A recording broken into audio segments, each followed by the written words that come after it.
ఉపాధి హామీ పథకం పేరు మార్పునకు వ్యతిరేకంగా కాంగ్రెస్ ఎంపీలు పార్లమెంట్ ఆవరణలో ఆందోళన చేస్తున్నారు. ప్రత్యక్ష ప్రసారం ద్వారా చూద్దాం.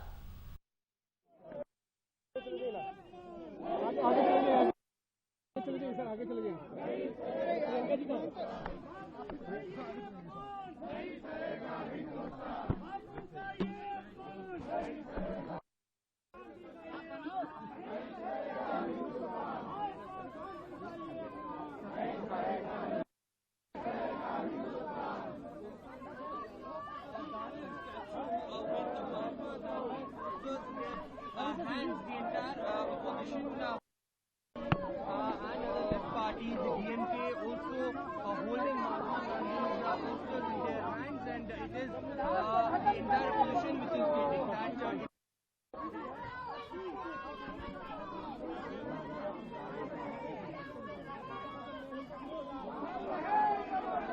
उसी विजुअल में है बाइट उसी में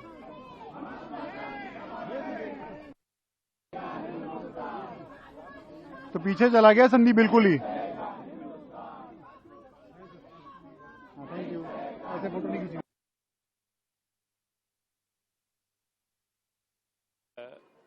सीधा सा सवाल है सरकार से, आप काम में विश्वास न कर करके नाम बदलने में विश्वास रख रहे हैं, और वैसे महापुरुष का नाम जिन्हें राष्ट्रपिता कहा जाता है, महात्मा गांधी जी का नाम बदल करके आप क्या साबित करना चाहते हैं?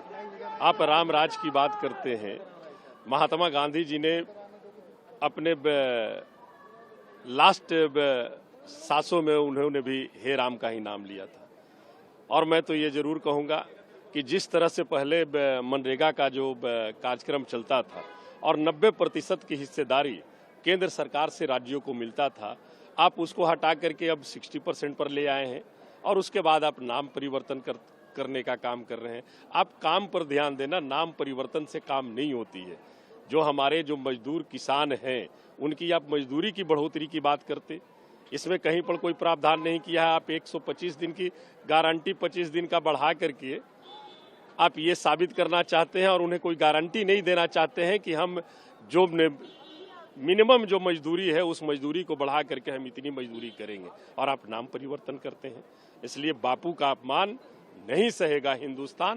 हम लोग किसी भी कीमत पर महात्मा गांधी जी का अपमान नहीं सहने वाले हैं। क्या कहना है आपका, क्योंकि कई सारे सवाल हैं, इस नाम ही नहीं है जो केंद्र से जो फंड जाता था उसमें भी परिवर्तन किया गया है, क्या कहना है? देखिए, मुझे इस बात का बहुत ही दुख है कि ये पार्लियामेंट बना है गरीबों को और देश की जनता का भला करने के लिए। सारा सेशन में आपको वंदे मातरम डिबेट करने का टाइम मिला, जिससे किसी गरीब का भला नहीं होता है। आज आप अखीरले कुछ दिन रह गए हैं, 3 दिन रह गए हैं, और आप ऐसा बिल इसका नाम बदल के आप बताइए गरीब का क्या भला होगा। और दुख की बात यह है कि इस नए कानून में सीधे से मनरेगा के आप हक गरीब का आप खो के आप गरीब के पेट में लात मार रहे हैं, और भगवान राम के नाम के पीछे आप छिप रहे हैं। जो गरीब का अधिकार होता है 100 दिनों की मजदूरी, वो उससे खोई जा रही है, क्योंकि जो 90% पैसे यहाँ से आते हैं उसको अब 60% कर दिया गया है। और एक तरीके से जो देश की जो यहाँ पे जो खजाना है